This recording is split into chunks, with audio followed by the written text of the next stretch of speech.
लाहिड़ी मासी जी की श्री चरणों में मेरा शत शत नमन।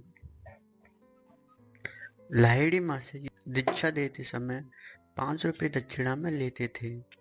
विधवाओं से प्रायश्चित के लिए 10 रुपए लेते थे। आपके बाहरी शिष्य पंचानन भट्टाचार्य, केशवानंद, केवलानंद, विशुद्धानंद सरस्वती, प्रसाद गोस्वामी, राम गोपाल मजुमदार, रामदयाल मजुमदार, महेंद्र सान्याल, नेपाल नरेश, काशी नरेश, बर्धमान के महाराजा, कश्मीर नरेश, काली कृष्ण ठाकुर, गुरुदास बनर्जी आदि प्रमुख थे। इनके अलावा कुछ कुछ उच्च कोटि के संत भी आपसे क्रिया योग की शिक्षा ले चुके थे, जिनमें सर्वश्री भास्करानंद सरस्वती, बालानंद ब्रह्मचारी और साईं बाबा के नाम उल्लेखनीय हैं। साईं बाबा के बारे में यह नहीं कहा जा सकता कि वे काशी कभी आए थे और आपसे दीक्षा ली थी। आपकी डायरी से आपके पौत्र श्री सत्यचरण लाहिड़ी ने लिखा है कि साईं बाबा को आपने क्रिया योग की दीक्षा दी थी। काशी नरेश अक्सर भास्करानंद स्वामी तथा तेलंग स्वामी के दर्शन करने जाया करते थे। काशी नरेश के द्वारा आपकी प्रशंसा सुनकर भास्करानंद जी को आपके प्रति उत्सुकता उत्पन्न हुई। उन्होंने काशी नरेश ईश्वरी नारायण सिंह से अनुरोध किया कि लाहिड़ी जी को किसी दिन अपने साथ ले आएं। लाहिड़ी महाशय गृहस्थ थे, इसलिए उनके यहाँ भास्करानंद जी जा नहीं सकते थे। राजा साहब अपनी गाड़ी से आपको भास्करानंद जी के पास ले गए। वहां उन्होंने आपसे साधना क्रिया के बारे में विस्तार से बातें की। लाहिड़ी मासी जी अपने शिष्यों को शिक्षा कई चरणों में देते थे। प्रथम चरण की प्रक्रिया बताने के बाद वे इस बात पर गौर करते थे कि उनके बताए मार्ग पर शिष्य ने कितनी प्रगति की है। इसके बाद आगे का चरण बताते थे। सामान्य लोग प्रथम चरण के आगे नहीं बढ़ पाते थे। क्रिया योग के बारे में स्वामी योगानंद जी लिखते हैं कि क्रिया योग एक सरल मन है कायिक प्रणाली है, जिसके द्वारा मानव रक्त कार्बन से रहित तथा ऑक्सीजन से पूरित हो जाता है। इसके अतिरिक्त ऑक्सीजन के अणु जीवन प्रवाह में रूपांतरित होकर मस्तिष्क और मेरुदंड के चक्रों को नई शक्ति से पुनः पूरित कर देते हैं। क्रिया योग एक प्राचीन विज्ञान है। लाहिड़ी महाशय जी ने इसे अपने महान गुरु बाबा जी से प्राप्त किया था। बाबा जी ने इसको क्रिया योग का सरल नाम दिया। बाबा जी ने लाहिड़ी महाशय जी से कहा था, इस शताब्दी में जिस क्रिया योग को मैं तुम्हारे द्वारा विश्व को दे रहा हूँ, वह उसी विज्ञान का पुनरुज्जीवन है जिसे हजारों वर्ष पूर्व भगवान श्री कृष्ण ने अर्जुन को प्रदान किया था। बाद में जिसका ज्ञान Patanjali, Isa Masih, Saint John, Saint Paul आदि उनके अनेक शिष्यों को प्राप्त हुआ था।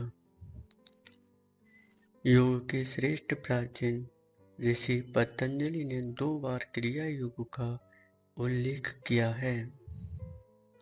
साधारण गति से जो आध्यात्मिकता 1 वर्ष में प्रकट होती है, वह आधे मिनट के क्रिया योग के अभ्यास से प्राप्त की जा सकती है। 8.5 घंटे में 1000 बार क्रिया का अभ्यास एक दिन में 1000 वर्ष के स्वाभाविक विकास के समतुल्य है, यानी 3,65,000 वर्षों का विकास 1 वर्ष में किया जा सकता है। इस प्रकार क्रिया योगी आत्म प्रचेष्टा द्वारा 3 वर्ष में वही परिणाम प्राप्त कर लेता है जिसे प्राकृतिक रूप से प्राप्त करने में 10 लाख वर्ष लगते हैं अपने शरीर और मन का स्वामी बनकर क्रिया योगी अंत में अपनी मृत्यु पर भी विजय प्राप्त कर लेता है। लाहिड़ी महाशय जी अपने शिष्यों तथा भक्तों का बराबर ध्यान रखते थे। उनका एक भक्त सुरेंद्र नाथ बनर्जी रावलपिंडी में नौकरी करता था। इनका घर बंगाल में श्री रामपुर कस्बे में था। कर्म स्थल से जब कभी घर जाते थे तब मार्ग में बनारस उतरकर अपने गुरु लाहिड़ी महाशय जी के चरणों में प्रणाम करने के बाद आगे जाते थे। एक बार सवारी न मिलने के कारण स्टेशन से पैदल ही आपके पास आए। ज्यों ही बनर्जी बाबू ने आपको प्रणाम किया त्यों ही आपने गंभीर स्वर में कहा, यहाँ क्या करने चले आए? जाओ घर जल्दी चले जाओ। कुशल मंगल पूछना दूर रहा, गुरुदेव ने प्रणाम के उत्तर में आशीर्वाद तक नहीं दिया, ऊपर से डांट कर भगा रहे हैं। दुख के कारण उनकी आंखें छलछला आईं, गला रुक सा गया। शिष्य की पीड़ा को समझते ही आपने स्नेह मिश्रित स्वर में कहा, ठीक है जाओ, स्नान करके भोजन कर लो, इसके बाद तुरंत स्टेशन चले जाना। जो गाड़ी पहले मिले उसी से घर चले जाना, देर मत करना। आखिर ऐसा आदेश क्यों दिया जा रहा है, सुरेन बाबू समझ नहीं सके। आदेश अनुसार भोजन आदि से निवृत्त होकर स्टेशन की ओर रवाना हो गए। चलते समय कारण पूछने का भी साहस नहीं हुआ। श्री राम स्टेशन से बाहर निकलते ही उन्होंने देखा कि सामने छोटा भाई खड़ा है। इन्हें देखते ही भाई ने कहा, भैया बड़ी देर कर दी आने में। आपको तार भेजने के बाद से मैं प्रत्येक गाड़ी देख रहा हूँ। तो सुरेन बाबू कहते हैं, लेकिन मुझे तेरा कोई तार नहीं मिला, आखिर बात क्या हो गई? माँ की हालत काफी चिंताजनक है। जल्दी जल्दी सुरेन बाबू घर पर माँ के पास आए। इन्हें देखते ही माँ प्रसन्न भाव से आगे की ओर दोनों हाथ बढ़ाते हुए बोली, आ गया मेरा बेटा, मैं तेरी राह देख रही थी। सुरेन बाबू ने माँ को गले से लगाया और इसके साथ ही माँ ने अपने प्राण त्याग दिए। अब सुरेन बाबू की समझ में आ चुका था कि बनारस में गुरुदेव क्यों डांट कर पहली गाड़ी से ही घर जाने का आदेश दे रहे थे।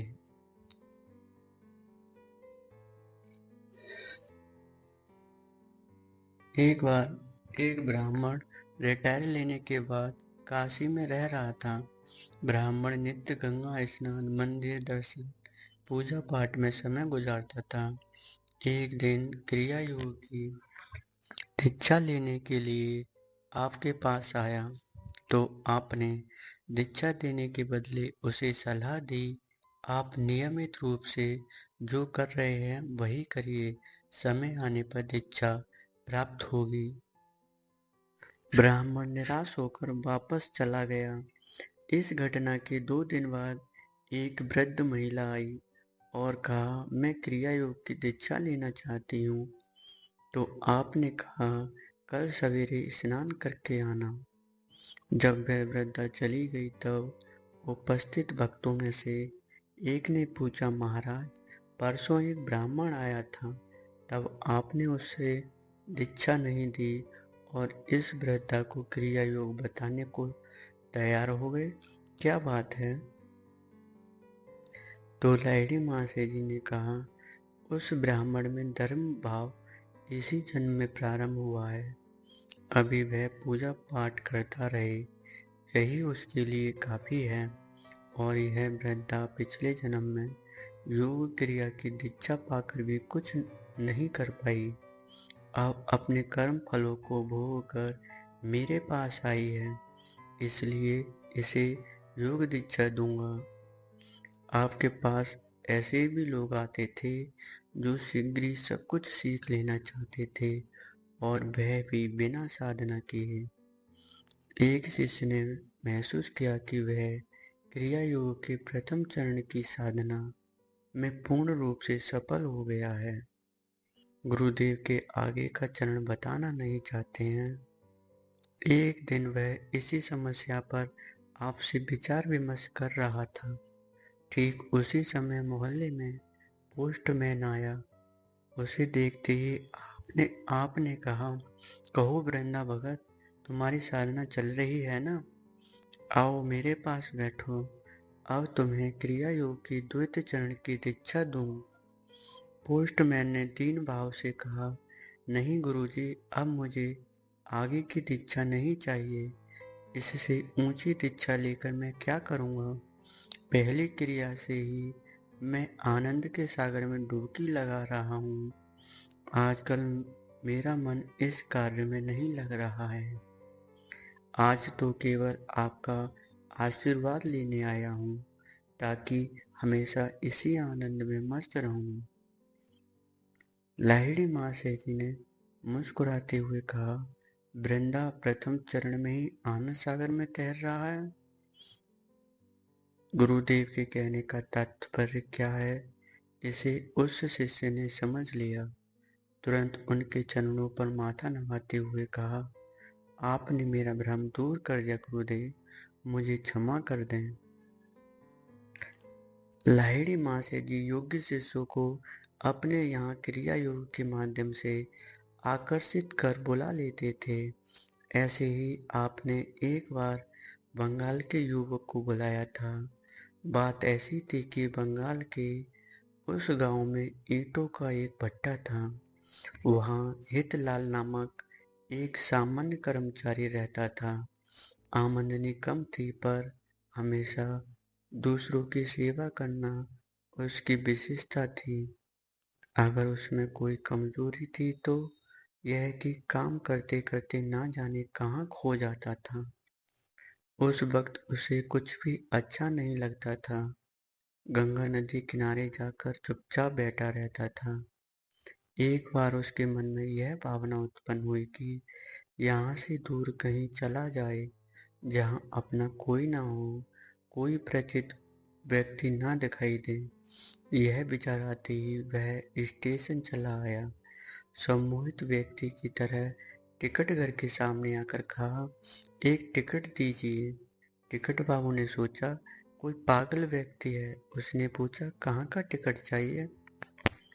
तो हितलाल ने कहा, कहीं का भी दे दीजिए, ये रहे पैसे। इन पैसों से जितनी दूर का टिकट मिल जाए वहां तक का टिकट दे दीजिएगा। टिकट बाबू ने समझा यह व्यक्ति पागल है या फिर अपनी पत्नी से झगड़ कर आया है। उसने पैसों का हिसाब करने के बाद पूछा, आप कभी बनारस गए हैं? नहीं, तब वहाँ चले जाइए। बड़ा पवित्र नगर है। वहाँ अनेक साधु संत हैं, भोलेनाथ हैं। उनके दर्शन कीजिएगा, मन को शांति मिलेगी।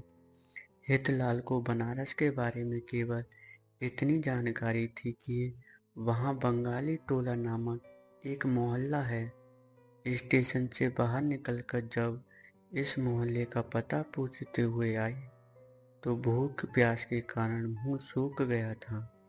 गलियों से गुजरते समय सहसा एक मकान का दरवाजा खुला और एक सौम्य आकृति वाले पुरुष ने हितलाल से पूछा, कहिए हितलाल जी, कहाँ जा रहे हैं? यहाँ आइए। हितलाल पुकारने वाले सज्जन को देखने लगे। दिमाग में काफी जोर लगाने पर भी वे यह नहीं समझ पाए कि इन्हें कब कहाँ देखा है। उसने कहा, माफ कीजिएगा, मैं आपको नहीं पहचान पा रहा हूँ। पहले आप भीतर आइए, स्नान भोजन करिए, बाद में परिचय की बातें होंगी। स्नान भोजन के बाद जब हितलाल गृह स्वामी के पास आए तब उसे ज्ञात हुआ कि वह कहाँ आ गया है। गृह स्वामी पंडित स्वामी श्यामाचरण लाहिड़ी हैं।